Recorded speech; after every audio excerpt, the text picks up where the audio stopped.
Mas Ganjar punya pengalaman sebagai gubernur. Saya ingin bertanya bagaimana pemikiran Bapak untuk mengatasi pengangguran yang masih banyak, terutama lulusan-lulusan sekolah dan sarjana yang belum tertampung. Mungkin pengalaman Bapak bisa Bapak memberi suatu pencerahan kepada kami. Terima kasih. Waktunya masih ada, Bapak ada yang ingin tambahkan? Baik, cukup. Oke. Selanjutnya kami berikan kesempatan kepada calon presiden nomor urut 3 untuk menjawab selama 2 menit. Waktunya dimulai dari sekarang. Terima kasih Pak Prabowo. Isu ini sangat kontekstual dan saya kira dari pertanyaan masyarakat begitu sulitnya mendapatkan pekerjaan. Ada beberapa poin Pak. Yang pertama adalah membuka ruang investasi yang cukup besar dengan cara memastikan penegakan hukumnya bisa berjalan baik, kepastian hukumnya berjalan dengan baik, transparan, akuntabel, mudah, murah, cepat dalam sebuah layanan.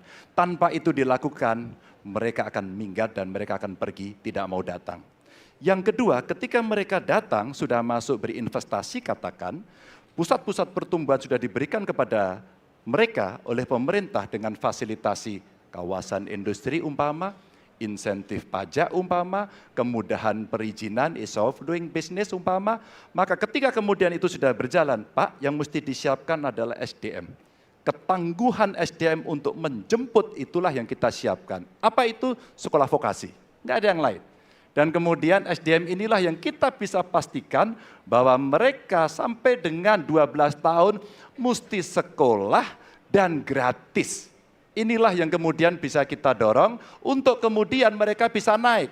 Ada juga tindakan afirmasi sekaligus untuk menurunkan kemiskinan adalah setiap satu keluarga miskin kita kasih kesempatan satu anaknya sampai ke perguruan tinggi. Karena itulah yang akan membongkar dan kemudian memberikan ruang pekerjaan yang jauh lebih banyak kepada mereka. Maka peran-peran inilah yang mesti kita dorong. Kawasan industri Kendal sudah bekerja sama dengan 100-an lebih sekolah vokasi. Kawasan industri di Batang sedang kita siapkan, bahkan kita bangunkan sekolah.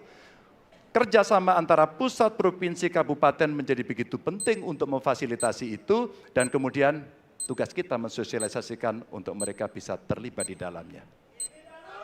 Baik. Ya, waktu Anda habis Bapak dan kami persilakan kepada calon presiden nomor urut 2 untuk menanggapi jawaban dari calon presiden nomor urut 3. Waktu Bapak 1 menit. Saya senang mendengar jawaban itu. Berarti Bapak bisa mengakui prestasi pemerintah Jokowi dalam mengembangkan KEK semua, mendorong hilirisasi, menciptakan lapangan kerja, mengundang investor-investor ke Jawa Tengah untuk menciptakan pertumbuhan ekonomi yang bermutu dan berkelanjutan. Terima kasih. Ya. Waktunya masih ada, Bapak? Cukup. Baik, selanjutnya kita berikan kesempatan kepada calon presiden nomor urut 3 untuk menanggapi tanggapan dari calon presiden nomor urut 2. Waktunya 1 menit dari sekarang. Pak Prabowo, terima kasih. Ketika kami merancang kawasan-kawasan industri dan bagaimana percepatan itu kita lakukan, kami duduk dengan para menteri, bahkan kami duduk dengan presiden. Kami punya pikiran yang sama dalam merancang ini karena kita ingin menjemput 2045 sebagai negara maju, negara unggul. Itu yang harus kita ciptakan. Maka ketika kemudian soal setuju tidak setuju, kami hampir 10 tahun. Bahkan proyek-proyek strategis nasional yang ada di Jawa Tengah, saya bereskan, Pak. Karena itu bentuk tanggung jawab kami sebagai wakil pemerintah pusat di daerah dan kami tahu posisi itu agar kita berada dalam satu barisan menjemput keunggulan Indonesia di 2045. Masih ada waktu, Bapak? Cukup.